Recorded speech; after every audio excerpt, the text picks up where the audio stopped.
So I I love think that you story. should still write that book because if you have from the bars to jars, the Saucy Redemption story, that gives you credibility right there.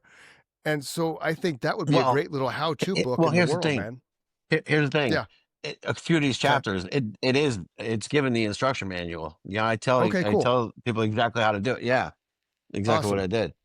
Right But on. there's a second book now too, which is fiction. So what happened was, I sent my after I published it, I rushed published it because, the stores were running out of product. So I needed to keep my brand alive in these stores. I didn't have another food product to put in there. So I published a book, self-published, and now I'm doing book signings and a book tour with Piggly Wiggly. Well, I sent the manuscript to Angel Studios, who did The Chosen. Just rolled the dice, just random shot in the dark.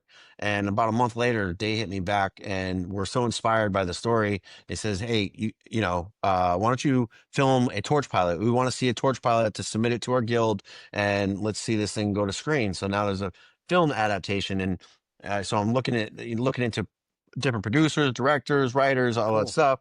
And while that's going on, I started writing a second book, which is a fictional continuation of From Bars to Jars. So this one's called The Harvest, which it starts as if we get the farm off the ground, a $15 million investment, but then all kinds of drama and shit happens. So now we're doing a TV series. I'm already talking with a bunch of different people, heavy hitters I can't mention, but so it's like Yellowstone meets Ozark meets The Chosen meets Shameless, kind of a, family drama, spiritual, faith-based series. Yeah.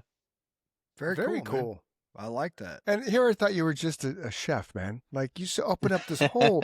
We could do a different episode from every aspect of your life, Joe. And you were gonna bail today, and I reeled you back in. Yeah, thank God, man. And I got to hear a story about your smoker creating an empire. We've done 152 episodes now. I've never heard that story. Well, because it never came up organically. I know that's awesome, though. This conversation with Joe brought that back to life. What made you not want to do it today, Joe? It was a timing. No, it wasn't. It was a timing. Yeah, it was a time thing because I forgot that it was a 2-hour difference, and I had a meeting with the National Italian American Foundation. I'm doing an event and a custom fragrance for them, so I had to present it to the guest of honor for this event coming up in December. But no, they totally understood, and it all worked out, and here we are. Yeah, you're busy. Well, and he thought it was 9 a.m. too, which. Because we talked, I don't know how long ago, and then I started. I think I poked at you last week as a reminder. But yeah, so that's the thing. We've gotten to the point to where like now we're booking in December, and I actually slowed it down a bit because we were so far out for stuff, and I'm like, I got to slow it down a bit, but just for the sheer fact that, Mike and I got to breathe sometimes. Well, and because of what he just said, literally some of these people we started contacting months ago, and now it's coming up. It was summertime probably when you talked to him the first time. Yeah. It was. Yeah. It's crazy. It's awesome. Go ahead. When I talked to you that first time, I had only been on maybe 2 or 3 podcasts at that point. Like the book just came out, just started getting some traction. And since then, man, I've been on like 30, 35 different shows. Right on. Very cool. That's awesome. That's very cool, man. So from a book standpoint, again, it's from bars. It's From Bars to Jars, a Saucy Redemption story. And you can go Amazon, all the online places, right? Yeah, Barnes & Noble, or you can get it right from my site. Right, yeah. And so you self-published that? You did it? Yeah, that book I self-published. The second book will be going through a different publisher.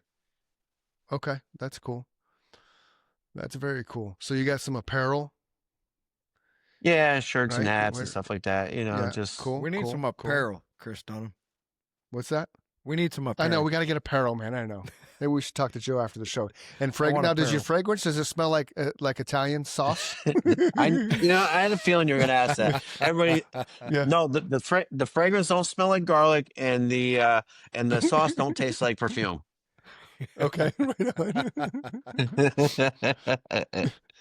But what it does do, it's positioning us as like a premium brand, a luxury lifestyle brand. Yeah. Like, absolutely. You picture going to a fancy Italian dinner, you're getting dressed, you're spraying the cologne, you know what I mean? Then you get there and it's my sauce on the table. Yeah. And then you have 8-course meal, and then you can't get up from the table because you're in a food coma. Then you got to leave in a stretcher. Yeah, right. But That's all right once in a while. Yeah, but it's all super good Italian food, so there's nothing wrong with that, man. Hell no. Premium. It's quality. That's what you're going to get with a Passioli. That's it. That's fantastic, man. Here would be my challenge to you. I'm allergic to dairy. So you would have to chef me up some. Yeah, see, right away. I love it. I love people who can cook.